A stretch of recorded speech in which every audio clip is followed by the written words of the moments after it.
Movie की शुरुआत 1897 में आयरलैंड के जंगलों से होती है।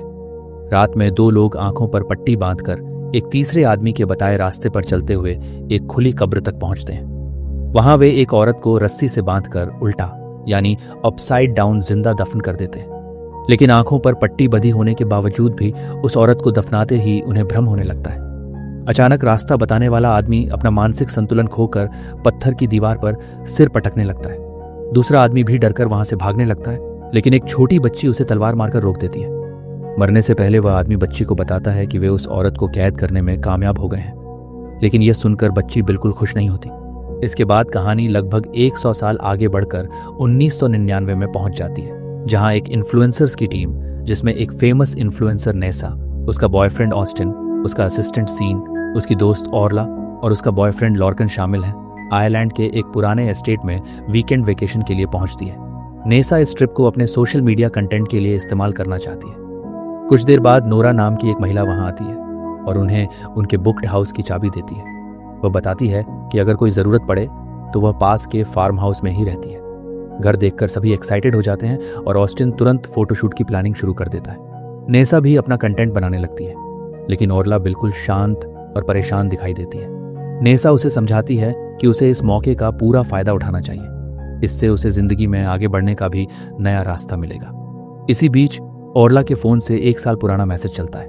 इससे पता चलता है कि 1 साल पहले कैंपिंग ट्रिप पर जाते समय उसके फैमिली के साथ एक भयानक एक्सीडेंट हुआ था, जिसमें उसने अपने माता पिता और छोटी बहन सियारा को खो दिया था।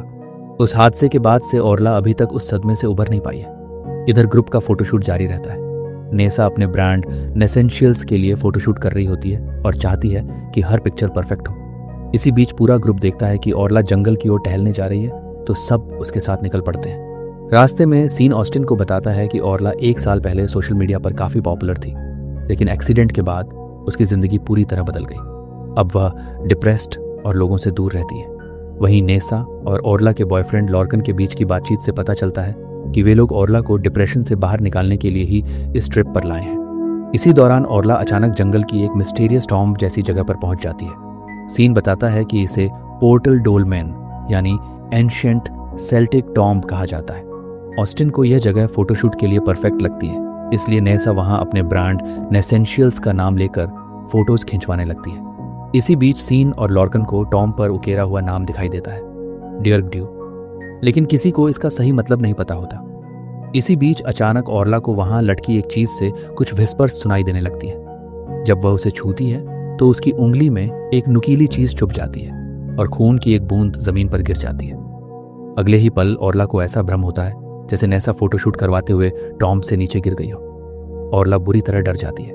उसकी हालत देखकर सब उसे वापस घर ले आते हैं। रात में सीन गूगल करके डियर्क ड्यू की कहानी बताता है। लेजेंड के मुताबिक डियर्क ड्यू वेस्टर्न कल्चर में दर्ज पहला वैम्पायर थी, एक फॉलन एंजल और इमॉर्टल डार्कनेस एंटिटी, जिसे इंसानी दुनिया में रहने के लिए नए नए ह्यूमन होस्ट और खून की जरूरत होती थी।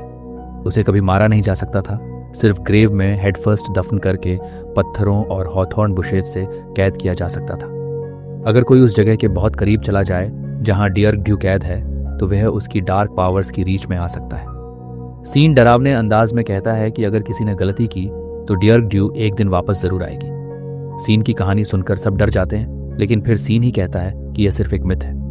थोड़ी देर बाद ऑरला की हालत फिर बिगड़ने लगती है। अचानक उसे महसूस होता है कि जैसे उसके गले में कुछ फंस गया है। उसे निकालने की कोशिश में उसके मुंह से एक पाइप निकल आता है। तभी ऑरला देखती है कि मिरर में उसकी परछाई गायब हो गई है। वह डर के मारे बुरी तरह चीख पड़ती है। लॉर्कन तुरंत वहां आकर उसे संभालता है। इसके बाद सारे दोस्त डिनर टेबल पर बैठे होते हैं। तभी नेसा कहती है कि वह पिछले 1 साल से ऑरला को इसी हालत में देख रही है। इसी वजह से वह उसे इस ट्रिप पर लेकर आई थी, ताकि सब मिलकर उससे बात कर सकें और उसकी जिंदगी फिर से ठीक करने की कोशिश कर सकें।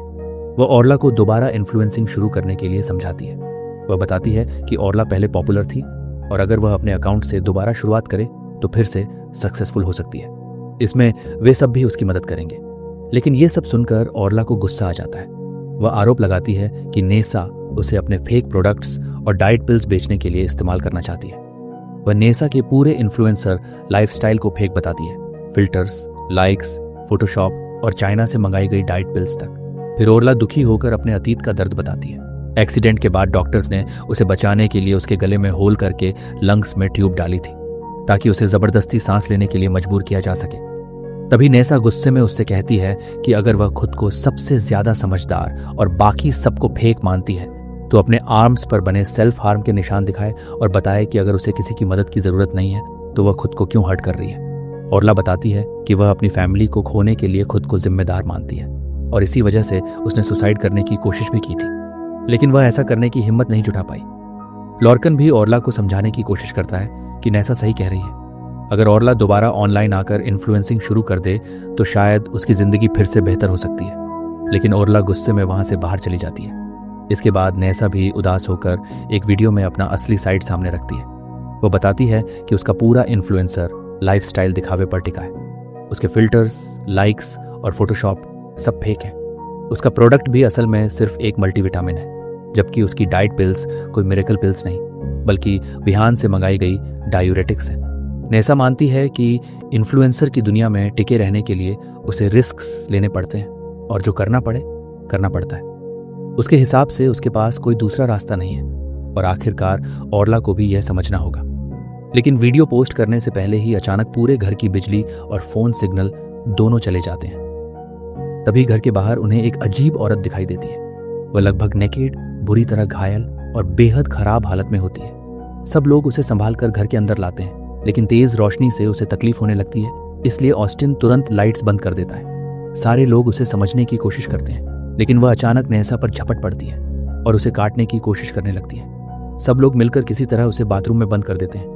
नेसा बुरी तरह डरकर अपने कमरे में चली जाती है। फोन्स और बिजली दोनों काम नहीं कर रहे होते हैं, इसलिए लॉर्कन भी पुलिस को बुलाने के लिए नोरा के फार्म हाउस की तरफ निकल जाता है। उसके जाते ही बाथरूम में बंद औरत अजीब तरह से हाँफने लगती है और अगले ही पल नेसा अचानक सीन पर गुस्सा करने लगती है। वह उसे अपना लॉयल फॉलोअर साबित करने के लिए अपने हाथ पर चाकू से निशान बनाने को कहती है। सीन डर जाता है, लेकिन नेसा के दबाव में वह ऐसा करने वाला होता है। तभी ओरला उसे रोक लेती है और इसके तुरंत बाद नेसा अचानक वहां से गायब हो जाती है। दूसरी तरफ लॉर्कन फार्म हाउस पहुंचकर नोरा को उस घायल औरत के बारे में पूरी बात बताता है और उससे लैंडलाइन इस्तेमाल करने की मदद मांगता है। नोरा उसे चालाकी से मारकर बेहोश कर देती है। उधर घर में नेसा देखती है कि उसका रिकॉर्ड हुआ वीडियो अचानक अपने आप ही ऑनलाइन पोस्ट हो चुका है। उसे लगता है कि उसका करियर अब खत्म हो गया और वह बुरी तरह टूट जाती है। तभी ऑस्टिन को नेसा के कमरे से ग्लास टूटने की आवाज सुनाई देती है, लेकिन वहां नेसा अचानक बिल्कुल सामान्य और खुश दिखाई देती है और उसे अपने पास बुलाने लगती है। इसी दौरान ओरला कैमरा में ली गई फोटोज देखती है और नोटिस करती है कि जिस औरत को वे घर लाए थे वह फोटोज में दिखाई ही नहीं दे रही। वह घबराकर बाथरूम का दरवाजा खोलती है, लेकिन वहां भी वह औरत गायब होती है। दूसरी ओर ऑस्टिन जब नेसा की फोटो लेने के लिए कैमरा उठाता है तो कैमरा की स्क्रीन पर नेसा खून से लथपथ और पहले से मरी हुई दिखाई देती है। तभी वही मिस्टीरियस औरत अचानक नेसा के पास प्रकट हो जाती है। ऑस्टिन डरकर वहां से भाग जाता है। उसे इस हालत में देखकर ओरला कमरे में जाती है और समझ जाती है कि वह कोई सामान्य औरत नहीं बल्कि एक वैम्पायर जैसी एंटिटी है। हालांकि वह ओरला को कोई नुकसान नहीं पहुंचाती, इसके बजाय वह पूरे घर में घूमकर बाकी लोगों का शिकार करने लगती है। दूसरी तरफ केयरटेकर नोरा ने लॉर्कन को बांध रखा होता है और उसके साथ उसकी पोती भी मौजूद होती है। नोरा एक पुरानी पेंटिंग में वही औरत दिखाकर लॉर्कन को बताती है कि वह कोई औरत नहीं बल्कि डियर्क ड्यू है। नोरा बताती है कि उसकी फैमिली कई जनरेशन से डियर्क ड्यू की पावर के वापस आने का इंतजार कर रही है और उसने भी अपनी पूरी जिंदगी इसी मोमेंट के लिए तैयारी की है। वह लॉर्कन से पूछती है कि जंगल में मौजूद डोलमेन पर किसने अपना खून बहाकर उसे जगाया है। जब लॉर्कन बताता है कि गलती से ओरला का खून वहां जमीन पर गिर गया था तो नोरा समझ जाती है कि उसी ब्लड की वजह से डियर्क ड्यू ने ओरला को अपना नया होस्ट चुन लिया है। लेकिन नोरा साफ कर देती है कि वह किसी भी हालत में डियर्क ड्यू को अपने फैमिली से दूर नहीं जाने देगी। इधर ऑस्टिन अपनी जान बचाकर भागते हुए उसी एंशिएंट टॉम्ब के पास पहुंच जाता है जहां डियर्क ड्यू उसे अपने कंट्रोल में ले लेती है। उसके प्रभाव में ऑस्टिन खुद को ही नुकसान पहुंचाने लगता है।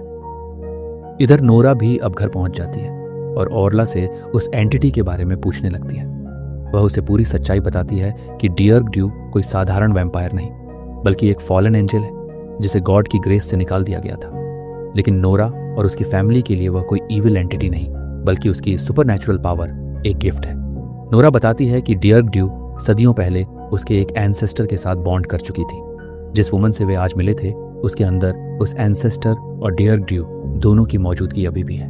इसी वजह से नोरा को यकीन है कि डियर्क ड्यू उसे नुकसान नहीं पहुंचाएगी और बदले में उसकी फैमिली को उसकी सारी पावर मिलेगी।